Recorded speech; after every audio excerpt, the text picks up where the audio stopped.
in our ability to manage uncertainty, and how uncomfortable it is when something isn't going to end and we don't know when it's going to end, because for most things we have a very clear timeline when things start and when they finish. When we don't know when it's going to end, it can be much more uncomfortable. And I think that was the case within the United Kingdom. Certainly for the most recent lockdown, the country went into lockdown, but it wasn't clear when it was going to end. And that produces these feelings of helplessness without an end date. And then it leads us into greater feelings of uncertainty, helplessness, and that brings us back to our feeling like we're in our childhood. And for most of us as adults, that's the last place we want to be, feeling helpless children. Now, it may be comfortable for adults to be making decisions for you, but that means that you don't grow up. And part of being an adult is along the way, you work out that the answers just aren't out there. You've got to start making them, and that's where you become an adult. But you've got to decide for yourself. But it's critical to recognize there are things within our control and there are things out of our control. And I think that was the main benefit for me looking at the crisis. And that's why I found particularly the Stoics, and I know I'm not the only one to have found the Stoics very helpful during the crisis. And there's a misunderstanding of the Stoics. It's just about sitting under a cold shower, but it's not about that. It's recognizing there are things within our control and there are things that are outside of our control, and recognizing that the things that people often worry about, so the decisions of governments, the decisions of a terrorist, things that are outside of our control, this is what people worry about. It's like that management of risk. And there was a good example of that. There was about how people traditionally manage risks. And it's a guy getting in a car without a seatbelt, eating a burger, drinking a beer, smoking a cigarette, and then he decides to cancel his holiday to Paris because there's been a terrorist attack. And it's recognizing there are things that are within our control that we can manage, and there are things that are out of our control. And for some reason, some people just prefer to focus on things that are outside of their control, and then you can worry about them more because there's nothing you can do about them. Whereas, you recognize what are the things that I can do that are within my control. And I think that is what gives us a greater sense of control within our lives, and it makes us feel less susceptible to the abilities of others to sort of push us off our path. So I'd say it's recognizing, on the here and now, but what you can do within that situation is to look at scenario planning. And I think that's the second point that I'd make. So, it's recognizing that the uncertainty is just part of how it is. The second point is that you can look around the corner by scenario planning. So if you've got a sort of, and a good way to look at it is to have a good, the bad, and then the ugly. What are the three ways that this is going to look like? So you've got a good way that this is going to look like, which is, the vaccine continues, everything returns to some sort of normality. There's a bad news where, there may be some variations that provide some roadblocks along the way. And then there's an ugly where it just gets a lot worse. And then we go back into some sort of awful lockdown situation for the foreseeable future. But rather than just hoping that things are going to get better and expecting that they are, if I'm thinking of a good, bad, and ugly scenario, if I'm doing some scenario planning, then I'm just preparing myself mentally, because if it's good news, it's good news. But that isn't what I need to be prepared for. I need to be mentally, physically, and my business needs to be prepared for that worst case scenario. So I think we're also seeing a lot more of that. And I think that's where people can be a little bit more reassured. There's a lot of, and we're going to touch on it later, there's a lot of geopolitical challenges out there. I'm thinking, what are those things and how can they affect us even while we're trying to go through the pandemic? So I think that's what I'd say. What are those risks that are affecting me, and then putting them into that good, bad, and the ugly framework, so that I can put my contingency plans in place. And the plans don't need to be detailed, but it's just useful to have that conversation. What am I concerned about? And then, what are you concerned about? And then we have that conversation, and then we say, what's the worst case scenario, and what do we need to do to prepare ourselves for it? And I would say the most advanced organizations are able to look into the future by doing contingency planning, by looking at a worst case scenario. That's the way that you're able to look around the corner. And that just gives you a greater sense of control over the future, because you've got your anticipation in place, you've got your radar out that's looking at the risks, but nobody knows what the future is going to look like. But we can prepare ourselves for a range of scenarios. So that's my recommendation. It's tough, though, I think, these days, to tell a crisis management team or your company, organization you're in, that it's not over yet. Most likely. It's communicating bad news. How do you communicate bad news? And that's very difficult. And how do you work with people that are going through crisis fatigue, right? Which brings us on to the second point. How do you manage crisis fatigue, and that's why I found it very interesting looking at the difference between an acute crisis and a chronic crisis. Mm-hmm. Because a lot of the work that I did working with organizations, crisis management organizations, was preparing them for that acute phase, something that's gone badly wrong, and you've got to respond to it very quickly. Yeah. Whereas a sort of chronic crisis, which is what the pandemic is, pain today, pain yesterday, pain for the foreseeable future. Yeah. That's a different way of working with it, and working with that. It's recognizing that during an acute phase, 24/7, 365, it's all hands to the pumps and working very hard. You can't do that over a sustained period of time. So you've got to find a better way to do that. So you've got to have some sort of resilient response capability that you can work over a longer period of time. And there's a mistake that organizations make in a crisis, which is in the acute crisis, is to say, well, I can just go without sleep for 24 hours. And I came across a guy. In fact, I didn't know. I saw a video, and this was one of the sailing races, and the CEO says, don't worry about me. I can go for sleep without 24 hours, 48 hours. And you just think that's a really bad idea. And the CEO of the Volvo Ocean Race at the time, we were talking, and we were making this point that actually that is the point, because you don't know if that in 24, 48 hours, that could be the point when you're most needed and you're finished because you haven't been providing any rest. Yeah, actually, since I've sailed myself a lot, I had a scenario like that where we were at sea and we did work very hard for 48 hours. And it wasn't until at the end we realized that one of the old mates was gone. We hadn't seen him. And his reaction was the first thing he saw when the crisis started was he said, I better go to sleep because someone will have to take over when this is over. Right. That's thinking, right? That's being seasoned in crisis management. I think talking about the sea, on my own experience with managing crises at sea and training sailors and officers, both from the Navy and the merchant fleet over the last decade, is that one of the most important things is actually to gather around different subjects. Yes. One of the things that can be tiresome is, and really make people not that interested in showing up for work or discussing, is that you're always discussing problems. It's always the issues coming up. So I would advise actually that you gather on different subjects, and it almost doesn't matter what it is. Almost. As long as it's related to something else, gets people's mind on something else, and then perhaps actually some of the conversations that has run sour might actually soften up over time. So take the time for that. Yeah. No, but I like your example of the guy deciding that he's going to sleep, because that's what gives you that ability to work over an extended period of time. Yeah. And this is the opportunity that global organizations have. I know that not every organization we're talking to is a global organization, but if you are a global organization, you have that opportunity to not just work through the night, but to hand things over. Yeah. And this is what resilient global multinationals do during crisis situations, is to work across the time zones and to hand it over to people when it's your time to go to bed, so that you can be rested.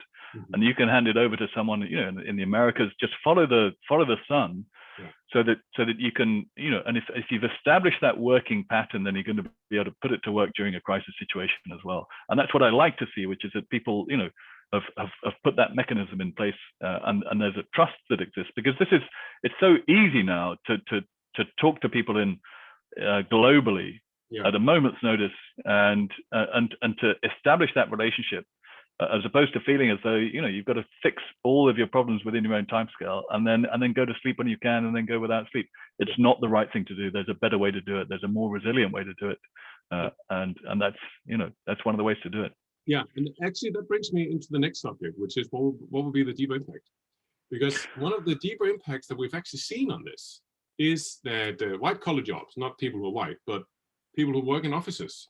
Yes. What we've seen is now that since everything goes on online, they're actually being, it's actually easier now to get a job at an office without actually having to be there present.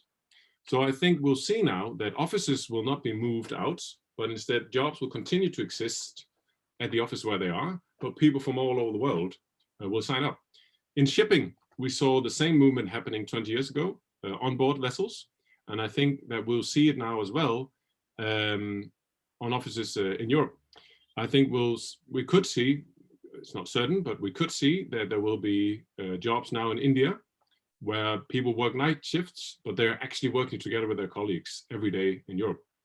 And I think that could be one of the deeper impacts because it's been necessary, as you said, and therefore this tendency could continue. I think that's a very interesting part, and it could also be an opportunity that a lot of people need to watch out for. Another thing that I've noticed as well that's happening is that we are seeing that supply chains are getting bigger, but they're becoming less complex. And it's simply been necessary all over the world because companies who had a large global supply chain, it became unpredictable. So they tried to put production and logistics into more simple chains. What we've seen in shipping is simply that everything has basically been produced in Asia in the time over the last 1 year because there's been widespread lockdown in Northern Europe and also in Europe and North America. And I think that will last. It's not going to disappear because there's no reason for it. And that's going to be the second big impact from my point of view. And then the really big one is that we've seen a huge increase in fraud and financial crime. Those have been the biggest ones. It has always been so that money laundering on a grand scale has always been done online by vast schemes of transactions. But what has happened now is that small and national criminal organizations have had to swap going online. One of the things that we will see when this crisis is over, whenever it is that there will be new scandals coming up with new schemes that has been developed. And that means that everyone who works with fraud and works with money laundering needs to watch out. There's just a lot more of it, right? There's a lot more of it. And people are vulnerable working from home. They're very vulnerable working from home. And on the same time, it's very hard to keep track on who is it actually that's having these big boosts. And everybody knows online trade has been a huge success. So why wouldn't they earn more money? Why wouldn't there be new companies with a lot of success? The fact is, it's extremely easy to sell one pen to yourself for the price of $5,000, 100 times a month.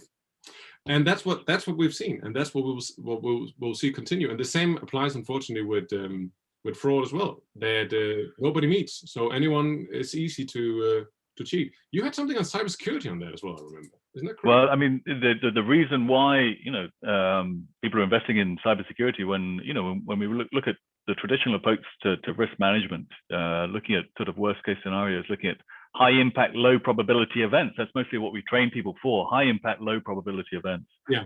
So anything from terrorism to kidnapping to missing persons. But cyber is high impact, high probability. It's not a question of if, it's a question of when. There was an example. There was an American senator who said there are only two types of organizations in America: those that have been hacked by the Chinese and know about it, and those that have been hacked by the Chinese and don't know about it. Yeah. And I think that it's recognizing that that's why people are investing in it, because it's happening and it's getting more sophisticated and it happens very quickly, and it can really shut down organizations so quickly. And if they don't have anything in place, then they're going to look bad. And there's an expectation that organizations have a strong, resilient process in place. But the spotlight of a crisis, when it hits an organization very quickly, it can be an extremely uncomfortable place for organizations to be. So, it touches on that training point that we were talking about. And if we're running a cyber training, a cyber exercise, then we often put organizations in a position where they know that they've had a cyber attack. They don't know the extent of it, but it's gone public, and all of their stakeholders are asking, what's the extent of the cyber attack? Is my data affected? And they don't know. And that not knowing is a really uncomfortable place to be. But it is part of the reality of a cyber attack. And so just practicing that and recognizing the uncomfortable nature of it, this is where training can come in handy to help people to just recognize, A, that it's a natural phase of the crisis. It's a phase that passes. Eventually you do find out the nature of the data, but by the time that people are asking you questions, chances are you're not going to have that information. And people are not used to saying, I don't know, and it's a very difficult thing to do. And if you're expecting that you're going to work like clockwork when the crisis hits, it doesn't happen by accident. People got to put time and effort into making sure that public image is the one that they're expecting. Yeah, that's actually one of the most important takeaways that I've had with conducting training, is that it's a myth that people rise for the occasion. They fall to their level of training. I've seen it. Say that again. You do not rise for the occasion. You fall to your level of training. Right. But there's an expectation that people will rise to the occasion, right? That's what gives them the full sense of confidence that I don't need to worry about this because I'm going to be good. But what you're saying is the reality is that people don't rise to the occasion; they fall to the level of their training. Exactly, and I've seen that across industries. And I think a lot of companies, what we've seen as well is that there's been make or break, particularly within shipping. We've really seen that those who were capable of doing this at the beginning of the crisis, had training in place, didn't need to invent it all up and make it all up, did very well. Yes. They've had the spare time to seize opportunities. There was a good organization. There's a good example of that. There was an organization we did a post-COVID review, but obviously COVID isn't over. So, but how are you going to learn these lessons? You're not going to wait until it's all over because we don't know when it's going to be. People have been working so differently for the last year, and learning a lot of things and doing things. A lot of lessons need to come out of that. So, and one of the organizations we work with. It was recognizing that a lot of really good stuff was done. So it was recognizing that and publicizing that. But this organization, they had an office in Paris, global organization, but they had an office in Paris, which meant that during the riots that happened before the coronavirus, they'd implemented two things. And those two things was, number one, they'd implemented a work from home policy. Mm-hmm. And number two was that the crisis management team met once a week. Yeah. And those two things meant that when the coronavirus swept through, they were head and shoulders above most other organizations who were really caught unawares. And I remember at the time, this time last year, going back to February, it was saying that good organizations aren't writing crisis management plans; they're reviewing them and revising them and having those conversations. Because the challenge with plans is that plans are written in the past. And you're trying to apply them to a rapidly unfolding situation. How do you do that? You've got to apply it with flexibility. You don't take the plan and say, well, this is obviously a load of rubbish and throw it away. A lot of people did that. They said, oh, we've got a business continuity plan, we've got a pandemic plan, and they look at it and they, and they don't understand it, they don't read it, so they don't use it. Yeah. All that effort is wasted. Yeah, I think that's where everybody wants to be. They want to be ready, right? But it doesn't happen by accident. It doesn't happen by accident. That leads me to the next point of the agenda, which is how do you train your crisis management team during a prolonged crisis? Because that's the issue. And I would ask, to be honest, James, the question I get all the time is, why would you? There's a crisis anyway. Yeah. We're getting our training. But the reality is that when you talk about things that are happening outside of the coronavirus, so the operational crisis, there was a train crash in Egypt. There were cyber attacks happening all the time. The events in the geopolitical, the Mozambique incident, real operational things are happening, and what we found in a lot of organizations, the one that often take it seriously, say there's no substitute for face-to-face training. Let's wait until we're back to face-to-face training. The problem with that is that if you're having to manage a crisis, you're going to have to manage it remotely. It's going to look like this. It's going to look like Teams. And if you're uncomfortable with that, then it isn't going to work. And so training teams remotely is the right thing to do. And what I found really helps organizations is just having a very clear fixed agenda. So, if the crisis team are meeting, that's all very well. But, what are the agenda points that they're hitting to convert information into action? And if you can do that quickly and efficiently, and this is where you're moving away from, one big exercise every 2 years. Yeah. There's a better way of doing it, and that's if you wanted to run a marathon, you don't just sign up for one and in 2 years' time turn up on day one and start running. Yeah. You got to put your effort in and build those steps to get to where you think you need to be. Do you think that on that subject, one of the things I was wondering about is is there anything that you would focus on? I mean, because my thought is it's more important than ever. We've seen companies that actually went bankrupt because they didn't have a crisis management capability. What would the focus point be if you want to get better, even though you're already at it? And I think that's the sort of humility of recognizing that wherever you think you are, things can be a lot worse. And top sports people train all the time. They don't just turn up and expect that they're going to be excellent. They recognize that they've got to put the time and effort in. And I'd say the other thing is that, there's a sort of recognition that crisis management training and crisis management itself, it's just advanced management. It's just efficient management. It's high risk, it's the implementation of rapid change. And all organizations need to do that. It isn't just, good in a crisis. It's good for any type of business. And what we're seeing with the coronavirus is a lot of change happening, and we're having to manage that change. And the crisis management team, which is where you bring together, ops, HR, finance, legal, communications, you bring these people together. That's the best way to have those conversations with those people. So either you're training for a specific scenario, or you're training, attitudes, skills, and behaviors, so that people just get together, talk through what they're concerned about, and come up with some actions. And that happens, and that will benefit you, whether there's a crisis or not. And then people will, paradoxically, they'll feel less pressured because they know that there's a solution out there, that it's a team approach, that they're part of a wider organization, and that's a great talking shop. And it's applying that expertise to situations that really helps.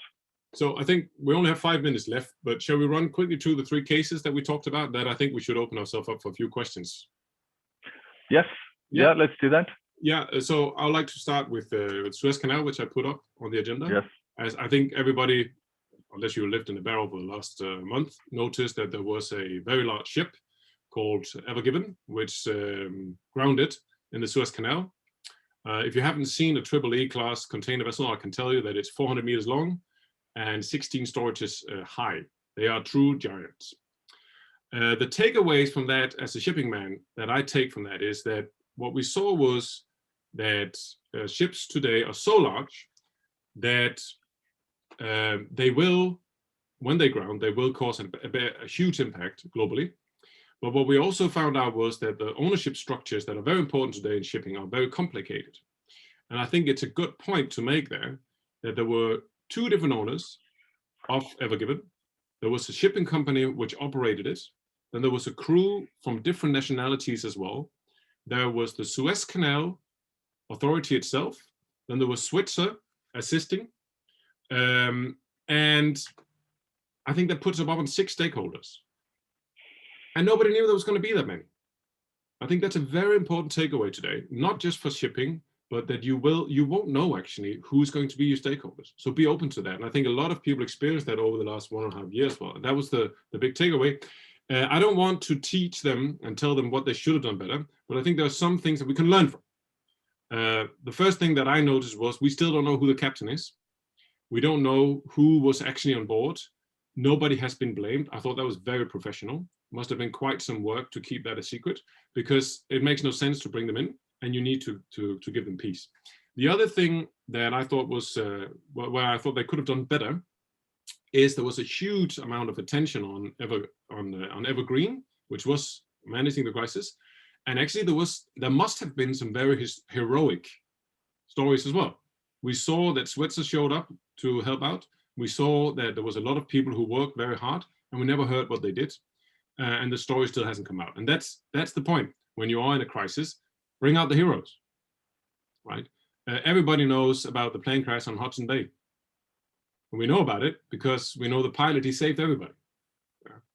I don't know. I don't remember which airline it was.